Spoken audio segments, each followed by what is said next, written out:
in the bag, ideas to flow. Steph and Joe are on the go, go. Sharing what we know from the classroom to the show. Steph and Joe on the go. Innovation, education, moving fast with dedication. Come along, let's start the flow. It's Steph and Joe on the go. We really are on the go, aren't we, Joe? We are. I'm outside and doing my walk. And you know what, Stephanie, I have to remind myself that where I'm at, it's only 5 a.m. So, and I am walking around a neighborhood. So I get so excited when we're talking. Sometimes I forget that everybody's still sleeping. So I have to kind of start quieting myself down because I get so excited when we chat. Yeah, I hear you. Luckily, everyone has left the house. It's 8 a.m. and it's good, right? And so for me this past week, I've been on the go. I went to the ICE conference, and it was just so good to connect with Indiana educators. I don't know if you've ever worked with Indiana educators, Joe, but they just have a passion for teaching and learning. They are just so engaged in every single session that I taught and led. They were just like taking notes. They were interactive. They had that nonverbal communication as well of like shaking their heads, right? Their eye contact. And so I was just having a blast at that conference, getting to know all of those different educators. We also had John Carippo there. So it was a lot of fun. Oh my goodness, John's an amazing guy. And in fact, that was the conference I was looking at because, over here in California, October is a very barren time for EdTech conferences. There's really nothing to choose from. And I was looking at that ICE conference. I'm like, oh, I really wish I could jump on a plane and be there because it looked amazing. Plus Indiana's a great state. When I worked for the amazing, great CDW, one of the best companies I've ever worked for, we had some staff members that were from Indiana, nicest people in the world. And I've always wanted to attend a conference there. So I'm a little bit jealous that you got to go to that conference. Yeah, and it was funny because our booth was right next to CDW, and I was like, "Oh, I remember when Joe used to work there." I tell you, if you're ever going to work for a value-added reseller, as they say in the industry, I think CDW is top notch. Okay. So, I was sharing how these educators were engaged, excited to learn, right? Their nonverbals were on point. But sometimes you don't have that all the time, do you, Joe? No.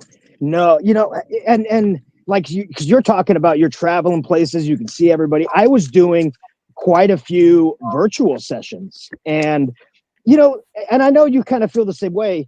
It's very difficult to get a pulse of your virtual audience when everybody has their cameras off. And I don't ever want to force anybody to put their camera on. I know everybody learns a different way. And some people just like to sit and absorb the information. But yeah, it can be very difficult. But it's also difficult sometimes when you're a traveling salesman speak on campuses. I'm the traveling EdTech coach. Have you experienced kind of that nomadic nature? Like, do I fit in here? How am I going to get relationships? Because it's awkward. It's awkward when you're on campuses only a couple times a week. What are your thoughts about creating those relationships and being able to get in the classroom so that you can have those face-to-face, kind of moments? Yeah, at first it can be really awkward. And so I think one of my strategies was to kind of connect with a couple people in the building. And again, you're not connecting with everybody at first. You're really looking for those friendly faces, the ones that you just kind of click with, and you're automatically like, let's be best friends. And so for me, when I've just kind of gotten to know those folks and just really building a relationship with them, it's been a lot easier to get to know the entire building, because then that person will text you and they're like, hey, there's a baby shower, or there's a bridal shower that we're organizing, or there's a special lunch, or this is happening in our building. And so then you get to know about those low key events that take place. And I highly suggest going to those events because that's where you're going to get to know people at a different level than just teaching. No, I agree 100%. One of my mantras is teamwork and trust, right? And I feel the classroom is like a teacher's second home. And in that home, they have individuals that they are rooting for, and they're there to do the best to create an engaging experience, and that's their kids. And it's a very big ask for another adult to say, hey, can I come into your home? Can I come in and listen to you teach? Or can I come in and work with you? I mean, that's a big ask if you don't have the trust of that team. It's almost like inviting a stranger into your classroom. And I don't know about you, but I've had people come in to my classroom to observe me, and I had no idea who they were. And it gave me an odd feeling. Like, why are they observing me? Are they critiquing me? What are they thinking? A very different feeling than if you invited your friend who was thinking about becoming a teacher, and they just wanted to come in and observe you teach just to see how things work. In that dynamic, you feel empowered, like, oh, excellent. I'm going to get to show my friends kind of what I do. You have to have that trust. Otherwise, it's an awkward feeling. And I think what you're talking about is creating that relationship first before you step into the classroom, right? Yeah, so I definitely agree. Like that relationship has to be built. It has to be like the foundation. And so again, just thinking about how can I build a relationship with these teachers? And when I was at the ICE conference, they actually had a coaches session prior, and they were talking about just some of their struggles, right? Like as an ed tech coach, I am trying to build these relationships, but all of these initiatives, all of these things keep getting thrown at that teacher. So how can I come right beside them? And I think as well, sometimes we think like if I fix the computer or I fix their projector or I fix this, that's a low impact coaching model to get in, right? Like, oh, I'm just here to help them with their document camera today. Like I'm not helping with instruction. But I think we need to switch the way that we look at that. Like, yes, we're going in and we're going to help them, with whatever tech problem or whatever issue they might have. But we can also kind of use that as a talking point. Like, how are you using this document camera in today's lesson? What do you plan to do with this activity that the printer's jammed? What are you planning to do? And then maybe they'll share what they're doing, and maybe you can tell them like, oh, well, have you thought about using this program or that strategy or this idea to make it even better or stronger? And who knows, maybe they will invite you into their classroom to try out that idea. That is amazing. What you are describing, Steph, is the Trojan horse, right? You get to be brought into the classroom for one reason, and you hope to impart some ideas that wouldn't have been possible if you weren't invited in the first place. And I agree with you 100%. For me, this first year in this new kind of role that I'm in, my goal is to never say no. And you're always warned by some veteran coaches, hey, never agree to go in and do this, or never, because that's all they're going to look at you as. And I'm like, but this is how I build that relationship. If I say no, and that's their first experience with me, they're going to think, oh, he's just not going to do anything, right? But if I say, oh, of course, let me come in and check that for you. I can't promise you I'll fix it, but I'm going to do my best. That creates that relationship where they know they can come to you for help. And you're not going to fall into that trap of becoming the IT support, because when you have that conversation, you're not there just to fix something. You're there to meet them, and you're there reality and why you're there. So exactly what you explained, I call that the Trojan horse, and it's an amazing way to get your foot in the door. So I love it. Yeah, and I think too, when I was at the Indiana conference again, I went to a session and they were talking about Wizard of Oz and all the characters, right, in the Wizard of Oz. And Melissa and Diane did such a great job on their session. They're actually presenting it at TCA, so the Texas conference coming up. And they were just talking about, like, you've got the Dorothy, right? You've got the Scarecrow, you've got the Lion, you've got all of these different teachers in your school. And sometimes we have to address them differently. And I know for me, I really had to think of that best intention, right? I had to think, okay, why are they, printing 100 packets instead of, doing some really cool activities with their students? Again, rather than judging, kind of meeting them where they're at. And then also maybe some pickup lines that I could use to get into the classroom. Like, I would really love to, help you with your worst class. Like, what is your hardest class that you're struggling to meet? Can I come in and just help? Can I come in and, work with those kids, work with those students, and really kind of help them grow and hopefully help you, so this isn't your headache that you're dealing with.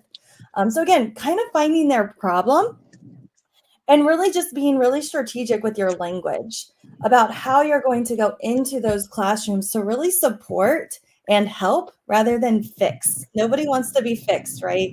We all just want that supportive person that's going to listen to us, and then they're going to hopefully just come in and help and support us throughout that process. No, I think something you're pointing out is very important, and that's the language we use when speaking to educators, right? When it feels like we're coming in to try to change something or overtake something, those kinds of language models can really harm a relationship. And so I try to use words that are like, hey, let's collaborate, right? Let's ideate. I not like, let's fix that problem. It's whenever you're speaking, you need to have language that isn't like you're here to save them. You're here to help them. You're here to collaborate with them. And maybe we'll find some hidden gems that we didn't know about.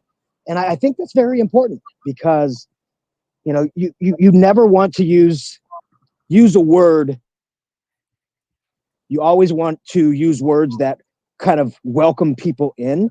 And I have to be very mindful when I'm speaking in that fashion. And I think you're right in the fact that, I know there's a lot of different coaching models out there. There's a lot of different organizations that have like coaching certifications. But one thing we have to remember is there is no skeleton key to get into a classroom, right? They are all individualized keys that you have to discover that will make a resonating impact on a teacher to let you in. Just like you're saying, find what that one teacher may want to amplify, or find that one problem they may be having that they wish they could solve, and you can collaborate together to see if there's any technology or routines that can help you solve that problem. And I think that is the power in the coaching cycle, is that we have to just like we want to personalize and individualize learning for each of our students in the classroom, we have to identify and personalize the way that we coach with every single teacher on a campus. What do you think about that? Yeah, I definitely agree. And I think sometimes people get really frustrated with that idea because it takes time, right? It does. Yes. It's not just a quick fix. And sometimes I think when we're coaching, we're like, oh yeah, this is going to be great. This is going to be awesome. But then you're like, why is this teacher not implementing as fast as I want to? Or maybe you presented a session on a strategy or a resource and the teacher's not using it. And you're just like, what is going on? And so sometimes teachers need to see it more than just one time. Sometimes they need to see it multiple different ways. So you might put it in your technique. Some teachers are going to read it. Some aren't, right? Some are just not going to read it. And so you've got to get creative. And it is a lot of hard work to figure out what is going to stick and when is it going to stick with that teacher. So you've got to really be patient. And good friends, Eric Geis, he actually kind of was listening to our podcast, and this is what kind of inspired us. So shout out to Eric about having this conversation. He was like, yeah, the strategies, that's a great idea, but how do we get in as coaches, right? And so Eric was just sharing his three approach to getting into classrooms, right? And so he was just talking about how he I think go ahead. I was gonna say, I think when you brought Eric's ideas to me, I was like, this is something we absolutely need to do. So yes, let's hear a little bit more about what Eric had said. Yeah, so Eric was just talking about how, like, when he is first going in, sometimes it's usually modeling, right? Sometimes you model as a coach what you're wanting your teachers, your staff to do. Other times when you're going in, it might be co-teaching with that teacher side by side. He says he tries to go in and just observe as well. And then his question was like, once that coaching cycle is over, right? So usually a teacher might be like, I need help with classroom management. I need help using this tool. I need help with that strategy. I need help with this student. Whatever their problem is, you go in and you do that coaching cycle. But how do you get them wanting you to come back? How do you get them asking and you not being like, hey, you ready for your next one? Ready to solve your next problem? Are you ready? Are you ready? Are you ready? Right? How do you get that turned, that mindset turned onto the teacher to where they're begging you to come back in? That's what that Yes. question kind of was for us. Yes. And you know, I think I know our personality, Steph. We have an idea and we want to implement that idea as quickly as possible. Right? We have an idea for maybe a cool event we can put together. How can we get that event happening now? You know, we don't want to wait. We want to do it. But, you know, sometimes we have to put the brakes on that. And, you know, I always think back to when my family first moved to Clovis, we bought some land and then we built a house on it. And I always asked my parents, why is it taking so long to build the house? Like we would drive by it every week and it looks like there's no house. It's just dirt. Then we come by, there's still dirt, but they've cleared it away, but it's just taking forever. And I was told the longest thing in building a house or any structure is setting a strong foundation.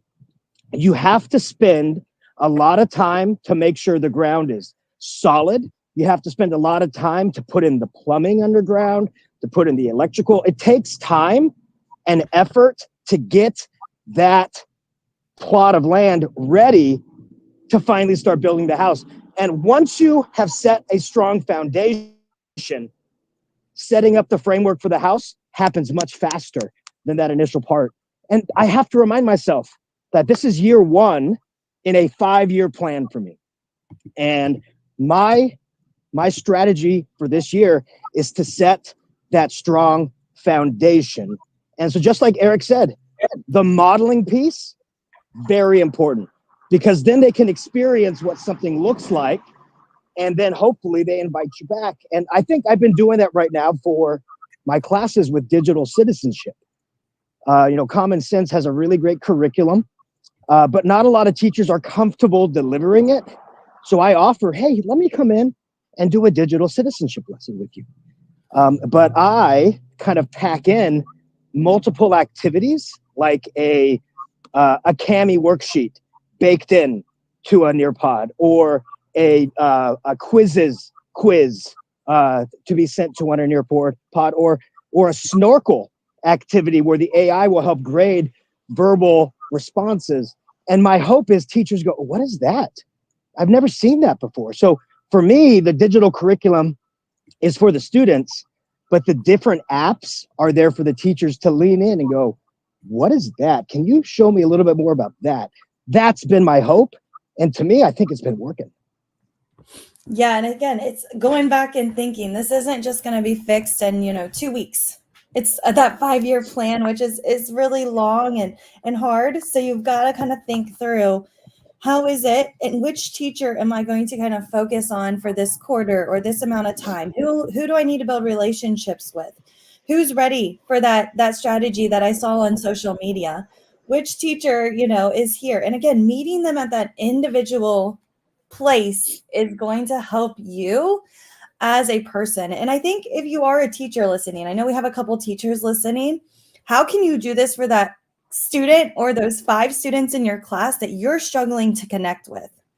What are some strategies to help that teacher, Joe? I know we talked a lot about teachers, but how do we help those teachers that are trying to connect with these students that are in their class that they're just struggling to connect with? You know, I've always said, you know, for me, when I was teaching my science class, I would always send out a Google form and I would just ask them about their interests. You know, do you like sports? Do you like books? Do you like movies? If so, what is your favorites? And I try to incorporate their likes into my lesson planning. And I think that's very important as well for educators. Now, it may not necessarily be likes, right? But it's what framework or what strategy do they really love in their classroom, and how can I utilize technology to amplify that? And the same thing with teachers. They would find the same exact thing. Like, this student is struggling with writing. As the ed coach, I would find something that would help them understand that and understand how to see the writing. They model the writing. You can talk about the writing, and then they have that time to make those corrections on the writing. And we've already talked about the inspect, redirect, make correct model. I think that fits in almost everywhere. But being able to help identify what are the likes and interests of individuals, and how can I use those to my advantage to make something happen. Yeah. And again, it's really huge to build those relationships with those students and really give them those feedback, that one-on-one time. You can differentiate, support your class with maybe blended learning, station rotation, the playlist model.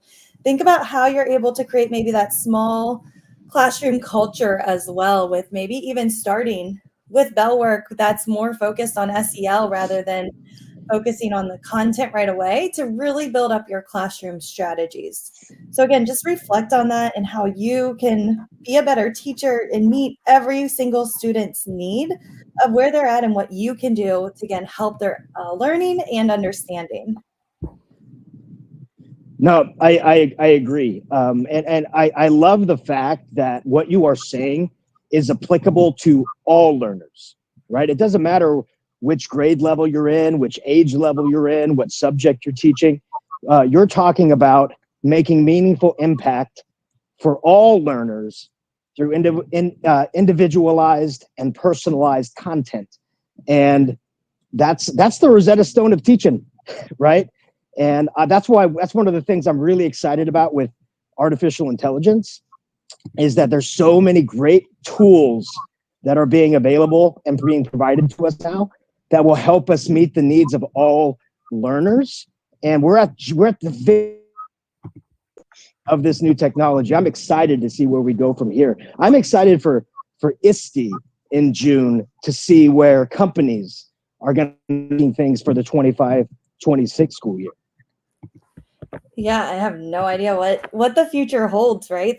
Everything is just moving so fast. And that kind of, I think, leads us to our topic next time, where we're going to be kind of exploring that initiative of fatigue, right? And our teachers are tired. So if you have any feedback on that upcoming topic, we would love to hear from you.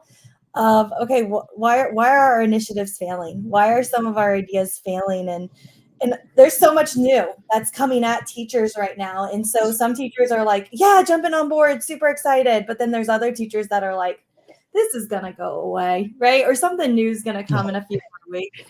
And they're just not jumping on the bandwagon or jumping on as quickly as we want them to, right? Yeah, that's funny, because I remember one of my first year teaching, there was a new initiative in the district. And I was like, okay, everybody, let's talk about this. They're like, no. Like, but what? But they said we have to get going. And they're like, no, it's going to go away in 5 years. We're going to wait this one out too. And I was like, okay. But it's true. Yeah, a new initiative rolls in every couple of years and people try it, and then it either just fades away or just completely fails, and you don't talk about it again. And teachers kind of play that game of, well, it's just going to go away again. So let's just wait these things out. I'm excited about our conversation next time, because I think that's going to be a very interesting topic. Yeah, I think so too. And hopefully we can learn, because I don't have all the answers for that either, right? But again, just be like Eric, guys, send us your ideas, your feedback. Eric, we appreciate you. Thank you so much for sending that message over and sharing some of your strategies as well. But we love connecting with you. So I think for this week, what you can kind of reflect on is, how am I getting into classrooms? Am I being judgmental, or am I being more compassionate and asking teachers, what can I do to take that off your plate? What can I do to help you? And again, think about those strategies of They're asking for help with their document camera, right? Yeah, you don't want to be the tech support, but how can you use that as a conversation to say, well, what are you using this with? Oh, I would love to come in and see that lesson, right? So think about all of the different pickup lines that you can use and share them with us. We would love to hear them. Oh, I would I would love to create a one pager of EdTech pickup lines. Steph, that'd be hilarious. Here's our one pager of EdTech pickup lines. I think that would be phenomenal. Yeah, so you might be seeing that coming out soon. Well, thanks for joining. I'm pretty sure we've got to go, right? Because it's us on the go, and we've got to get ready for our days. But if you have any feedback or thoughts, let us know. But we can't wait to hear how you use some of these strategies in the classroom with your teachers and your students. Absolutely. We'd love to hear from you. Thanks for joining us on the go, everybody.